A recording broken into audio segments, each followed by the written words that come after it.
So let's get this party started. Hey, everyone. Welcome. Could you sound a little more excited? Welcome to the. I am actually really excited. Welcome to our You Roof just had a Fitness stressful podcast. With that being situation said, happen. Though, yeah, so it's it is. bring down your blood pressure, Bradley. It is the fourth day of virtual schooling. For our 6-year-old. For our 6-year-old, our second grader, it's the second day where he is at our office. And this is ironic, right? What are we talking about today? We were recording this at 1:52 p.m. on a Tuesday. About Central Standard. 10 minutes ago, before we were supposed to start this podcast, he walked in and broke our computer. A $1,400 computer. $1,400 computer. He Virtual broke. school is done for the day. Yeah, I just.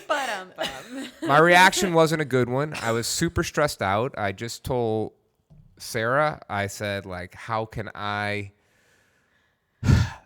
Do you ever wish you didn't act the way you did or something like that? You ever react a certain way and wish you hadn't? Yeah, and I completely regret the way I reacted. I took the computer. Tried to do a quick diagnostic, realized it could not be repaired, and then I proceeded to rip the trackpad off of the keyboard in front of my son, thus cutting 3 different fingers, and there was blood everywhere. So there's that. I mean, our Tuesday is definitely exciting. Super regret that, but I was very stressed out. Luckily, you will learn how to deal with that situation in this episode. So, for all of those parents out there who are doing virtual school, this is the episode for you. Woosah. So, we have with us our COO and Director of Nutrition, Miss Emily Schneller.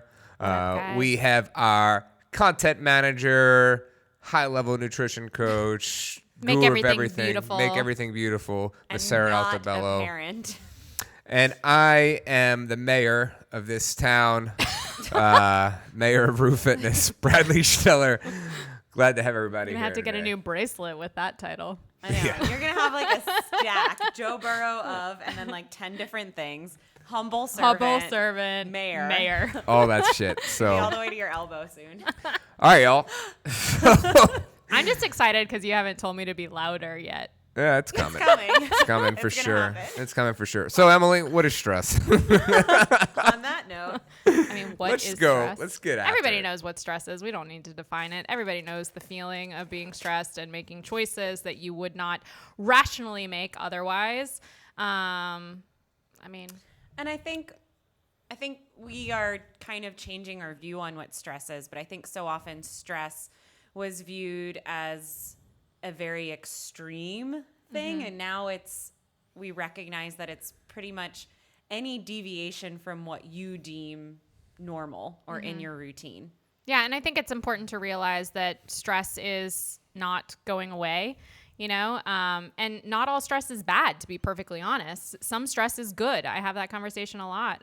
Exercise is a stressor on your body. Exercise is a stressor. It's how you grow your muscles. And it only becomes problematic if you are finding yourself in fight or flight or in a stress state constantly. Yep. And that's when it can start to affect your hormones and your overall health. And I think we as Americans know that stress is an important factor, or managing stress rather is an important factor to overall wellness and longevity. But I don't think that a lot of us have, practiced coping with stress in tactful ways. Like I just did. You would say I did not cope with stress there. Yeah, it wasn't your best moment. Well, the good thing is I recognize it. Yeah, I mean, that's true. All right, so what kind of happens to your body when you're stressed? Emily mentioned it. Your body goes into fight or flight mode, and it releases the hormone cortisol. And you are using it. Releasing adrenaline and glucose? No, can't get the word. I don't know. It's fine. My brain is so Anyway, fogged your up. body's I using can tell you up what its- happens when you're stressed out. You forget everything. Yeah, well, your body is like using everything it's stored for energy, right? It's using it to try to help you assess and figure out what you need to do in this situation, and it's got you prepared literally to run. So if you are stressed out at work about something, I mean, your body is putting you in a position to physically run away from the problem. Yep. And then when you come down from that, everything is depleted. And I mean, a lot of times we see that play out as like sugar cravings. Mm-hmm. Yeah, and your breathing tends to get more shallow. It's lack of oxygen to the brain. You're not thinking as clearly. But I do think that how our bodies respond to stress is really different for everybody. People hold their stress in different areas. Some people hold it in their shoulders. I hold it in my jaw. I clench my teeth. But not everybody does that. You don't sleep. I don't sleep. My brain won't shut off. Yeah. I just rip computers apart. So, I mean, y'all saw. So all of us now have our fancy Whoop straps, and it checks out what we're doing. I see that. She said F it. It was affecting my sleep. I didn't like having something around my wrist while I slept. Yeah, that's huge. But if y'all recall, 2 weeks ago, my recovery was awful, and it was my sleep. And I was very stressed out about some things 2 weeks ago. And I could see that very clearly in my sleep and my recovery. Well, that's what tends to happen with people is when stress happens, other things suffer as a result. Your sleep is tanking, your food choices, your exercise, your motivation to work out. Like, that one thing is introduced into your life and kind of everything falls apart. So it's super important to cope and manage because it's not going away. For sure. So, sorry. As you can see, y'all, I am dealing with that right now. But let's get into it a little bit. What most people worry about or they're concerned about is how does stress affect their nutrition? How does it affect their workouts? Very much does so. Sarah, what are some ways it affects your nutrition? For me, I am someone that not always, but occasionally I carry my stress in my stomach. It used to be a lot worse when I was younger. So I would not eat. I would go through periods of time where I was eating a lot less. And then when I was hungry, I would eat a lot more because I felt so tired. And then I didn't have energy to work out. I mean, I was pushing through it, but I didn't need to be working out with the way I was eating and the way my body was feeling. Yeah, I think that Sarah brings up a good point. And again, this is different for everybody. You hear about stress eating all the time, but some people don't eat when they're stressed. Yeah. I tend to stress about just all the things on my plate and no time in the day to accomplish all of the things. So I tend to just not eat because I'm doing other things. It's not like that I hold my stress in my stomach. It's like I get so hyper focused on the thing that I'm trying to accomplish that I almost forget. Yeah. I very specifically remember my freshman year of high school. We had this huge year-long project, and we were presenting it, and I had each person had a 30-minute presentation. And something got screwed up with when we were supposed to present, and I had to present this project on Israel that I'd been researching all year in front of a girl that was from there and was not the most forgiving individual. And I remember very vividly, like 3 days before, probably barely eating because I was so stressed out. She was in the front row. And I just remember finishing that presentation and feeling like I got hit by a bus. I had nothing left in me. Yeah. It's draining. So, I think with the... What did we say about cognitive function declining? Golly. I don't stress. 3 deep breaths. I Bradley. don't. So I don't stress eat. I don't. It just makes me edgy. Mm-hmm. I tend to blow up. Yeah. So my apologies to everyone here.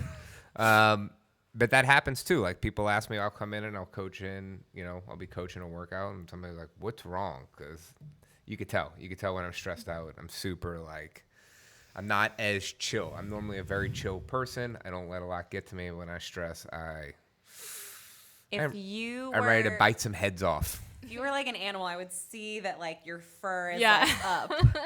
It's just, man. It's okay. It's just a computer. It's just a computer. But I think most people, I think stress more or less affects their workouts more than anything. Or no? I think that's just because that's your world. If I said one thing, I would say nutrition, but that's because that's my world. It can be my world too. I mean, it is. Jeez. I mean, they go hand in hand quite often. I'm gonna have to edit this whole middle section out. We haven't edited anything in a while, unless you guys want to hear it. I don't know. Maybe I'll leave it. I'm not sure.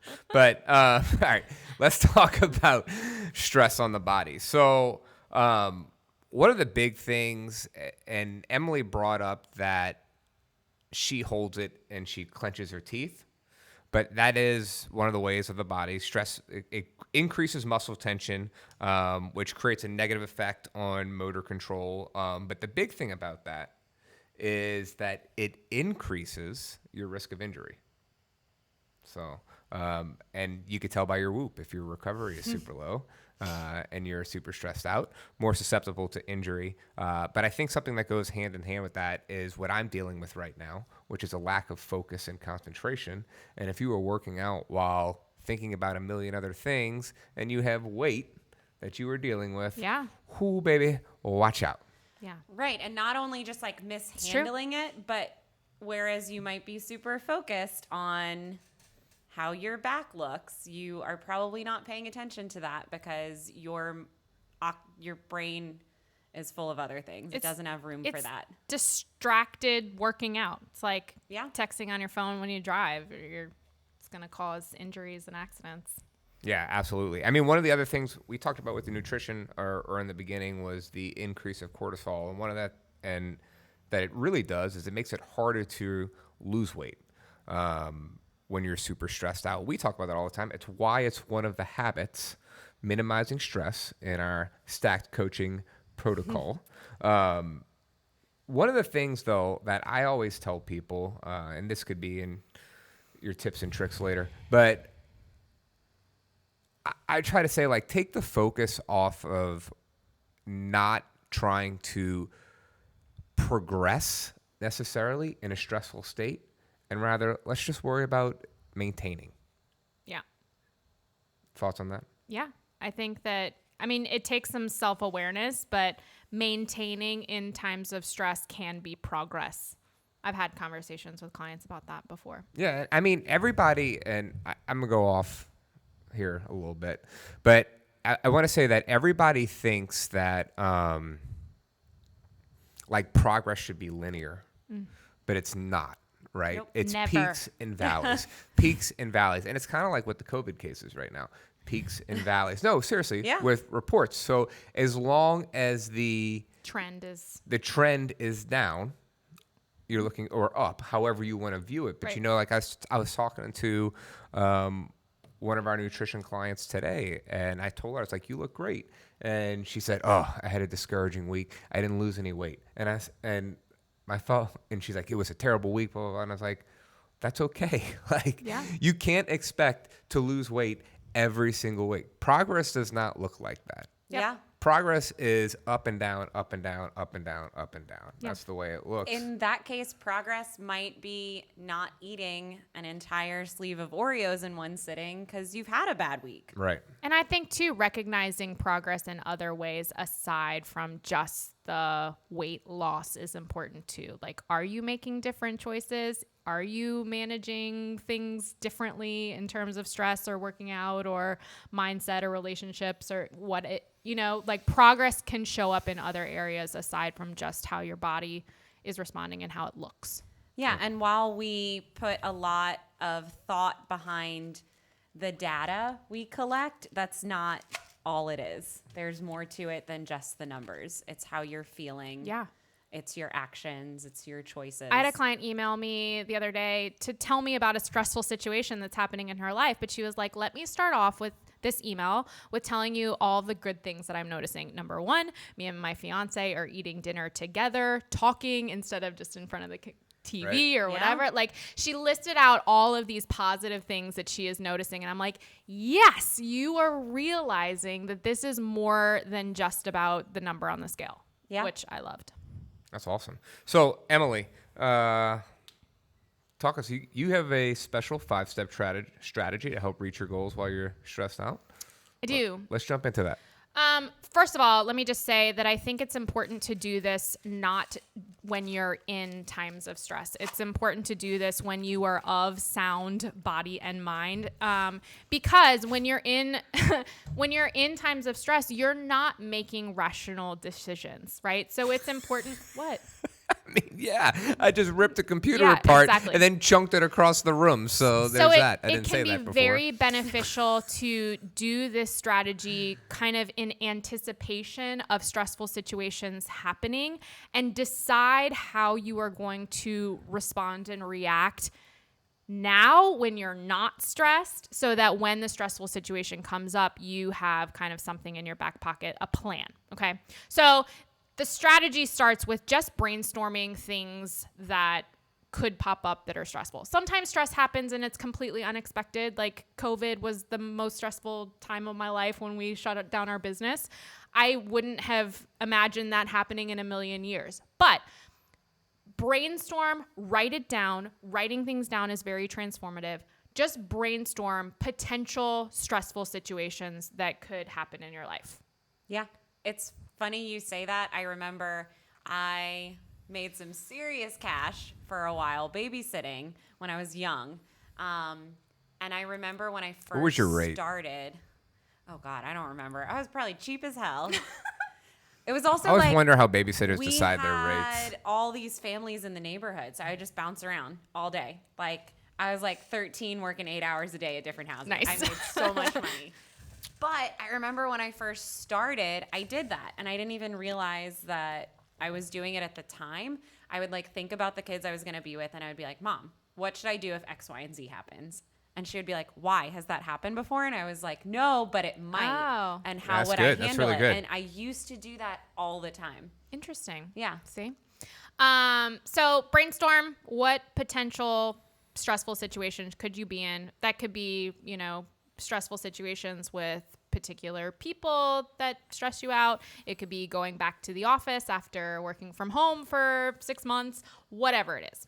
After that, write down what you normally think in stressful situations, and you can tie it specifically to the example that you wrote down. So if being around your uncle stresses you out, what do you normally think? Or if whatever. What do you normally think in those situations? How have you sabotaged yourself in the past? What is the self-talk that you're giving yourself? Okay. Write it down. Okay. The third step is write a realistic reply to what is happening in your head, the story that you're telling yourself, as if you were giving advice to a friend. Okay. A lot of times we are the hardest on ourselves, and the stories that we tell ourselves just are not true, right? But you would never tell those things to a friend that you care about, right? Yeah. So with that kind of frame of mind, what would you tell a friend? The fourth step is identify strategies to use in those stressful situations. And the fifth step is just to try those strategies out. Implement them, see what works, see what doesn't. And if they don't work, if the strategies you've come up with don't work, then that is not a means for failure. That is telling you that didn't work. Let's try something different. And it takes practice. So. Yeah. I really love the idea of how you would word it to a friend. Yeah. Because I had a talk just with a new nutrition client last week, and she was saying, I would never tell anyone the things I tell myself. Yeah. Right. It's so harsh. It's so unrealistic. And I would never say that to anyone else, but I say it to myself all the time. So I think that's It's the same really way you look at powerful. yourself in the mirror. You look at yourself way harsher than anyone else looks at you. But Yeah.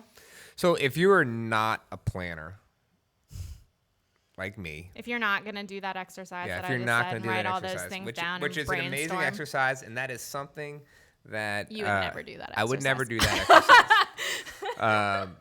So I need to find a different way to avoid ripping the computer apart. Yep. What would you suggest? Well, I don't know about that specific situation, but three of these In the moment situations. 3 of these tactics I literally did yesterday. Okay, so I have 5 tactics that you can implement right now. Okay, the first is saying no. I think that saying no to things is super important for self-care. And what I mean specifically, so I'll just tell you guys. Megan Foshi reached out to me yesterday and asked me to write a blog post for her company on like nutrition and fitness. And that is something that normally I would be happy to do for her. Yeah. But I was just coming off of a few days away. I was playing catch up. It wasn't something that I could turn around in the time that she needed it by. So I just told her that. I was like, I would love to do this for you, Megan, but I cannot commit to that right now. And I think by doing that, I am saving myself from the stressful. Yeah. I like it. Not only that, but by saying yes, if something crazy happens with your life out of your control and you cannot get the product to her in time or as well written as you would like, right, you potentially damage a relationship in the process. Exactly. Yeah. And there's ways. So don't be Alexander Hamilton. Okay. I just can't say no to this. My body can't say no to this. Okay. I like... Your brain is fascinating. Were y'all not thinking that when she said no? Nobody was thinking no. I was not. No. That's all I can think about now. Come on. Okay. All right, number 2. Make time for self-care, especially when you feel like there is no time. So, yesterday, I was stressed out yesterday. I recognized that I needed to step back and implement some self-care. It's been a while since I have had a massage. My shoulders were feeling sore from all the push-ups on Sunday. So I texted Jamie, our massage therapist, and said, hey, Jamie, I need to get on your schedule. I don't have time to do this, but I need to do this. Like making time for self-care, especially when you don't feel like you have the time, is a strategy to manage stress. Because I'm going to show up better if I make time for myself and get the self-care that I need. Yeah. I mean, so often we are so concerned about being selfish, but you have to be. Yeah. You have to be selfish to an extent. Yep. What's the next one, Em? Do we want to explain what's happening right outside of our podcast studio? All right, so school ended for my kid when he broke his computer, right? So basically, and I'm sure the teacher... What I realized, I was not on mute when the situation happened, so that was probably bad. But it'll be all right. It's fine now. It's over. But I was like, school's over. He's like, what do you mean school's over? I'm like, school's over, son.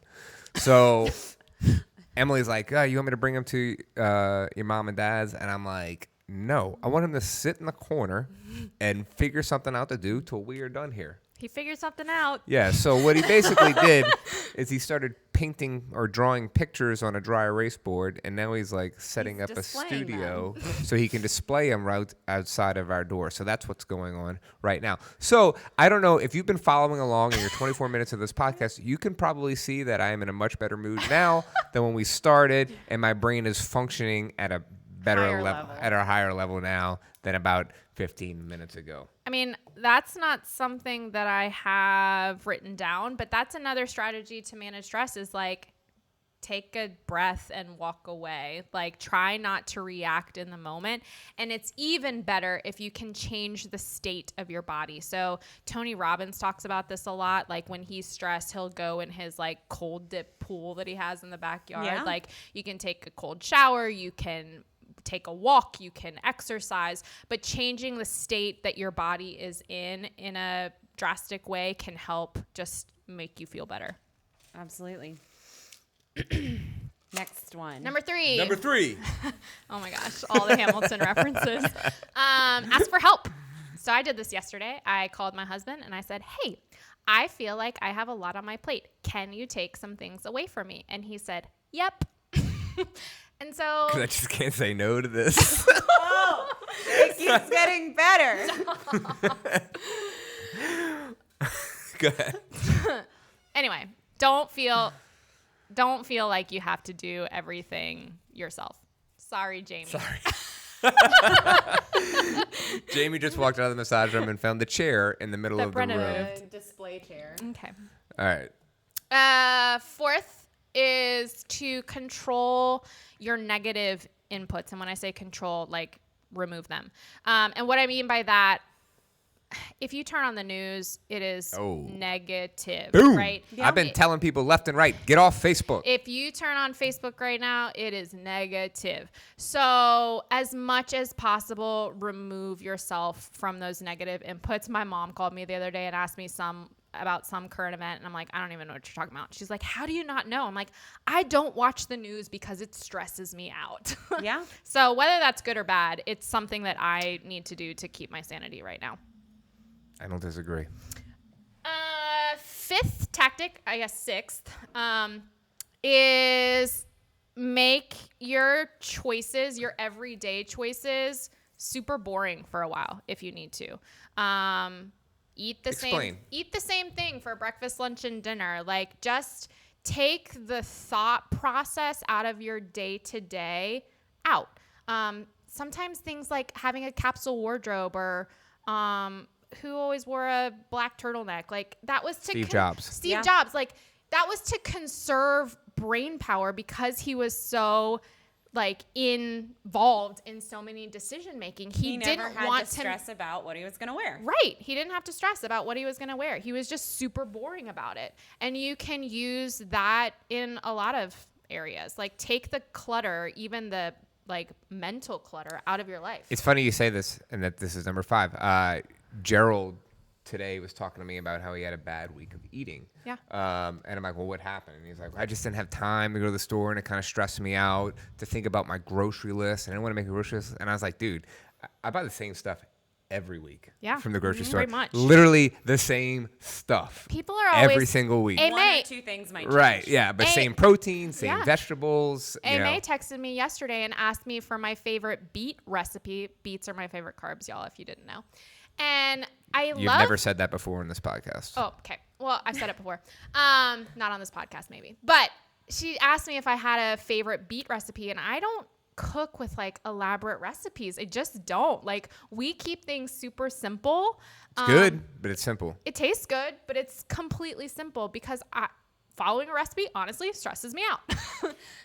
I think in all of this too, I don't know, I think it kind of goes over a lot of the tactics you put forth, but also it might be a separate one that for me has become really important, is not saying I'm fine when I'm not. Now, I don't have to live in that stress and put that out to someone else, but it is a lot easier on me to not lie about how I'm doing with someone and just say like, I'm kind of tired, but it's okay.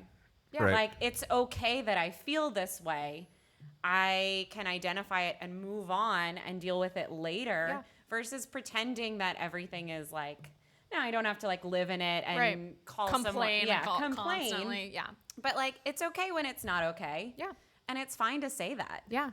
It's a good strategy too to like journal about that kind of stuff, and you don't even have to tell another human, but just get it out of your brain so it's not taking up space. Get it on paper and keep it or throw it away or whatever. Go from there.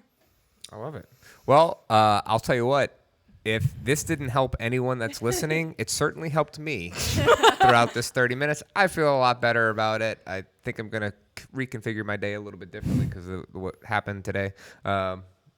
Deep breaths, Bradley. Absolutely. But I hope this helps you. Yes, I am coming, son. All right, everybody. I hope we all of this in. Please don't edit anything out. Brennan, you want to come be on the podcast? Come here. Open the door. Come here. Get in here.